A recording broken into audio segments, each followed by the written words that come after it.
Hey guys, welcome to another tutorial, and today's tutorial is going to be about the formation effect. So let's show you an example.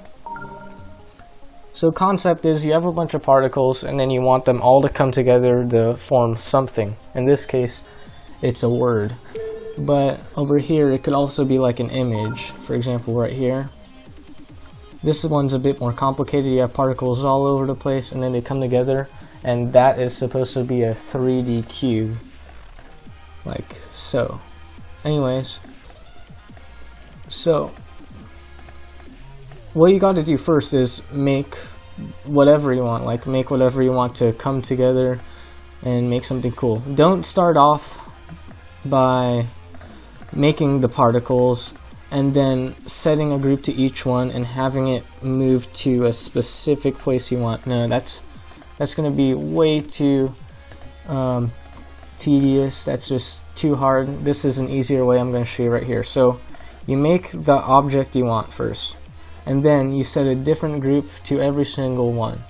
Like, yeah, that's pretty, that might seem a bit tedious, but not as much as having to move a bunch of things together to an object. Or, okay, you probably didn't understand what I just said, but I think you get what I mean. So like for this, I set to group 2, this I set to group 3, group 4, and then so on until every single one of these has an individual group. And then what I did, I created a move trigger for every single group. But the thing is, these the coordinates I set for these aren't orderly at all. They're actually like just completely random. Like as I copy and pasted the move triggers, I like shifted this up and down or to be whatever I want.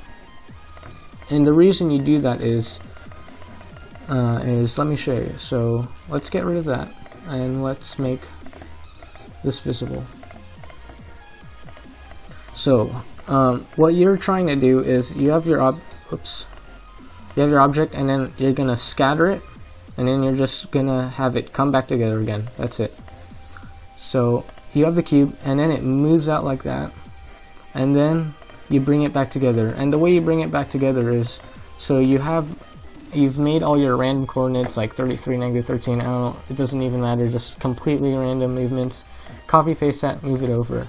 And then for these, you do the exact opposite of what you've done on the left. So for example, for here it's 41 and 28. So on this one, you would do -41 and -28. You change the signs, and then you get that. It scatters, comes back together. But all you're going to show the player is the coming back together part, so it looks like a really cool formation.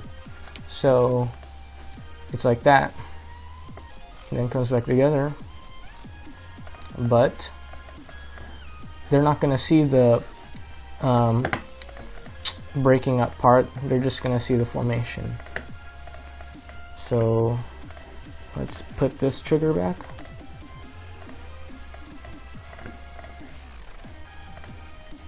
Oops.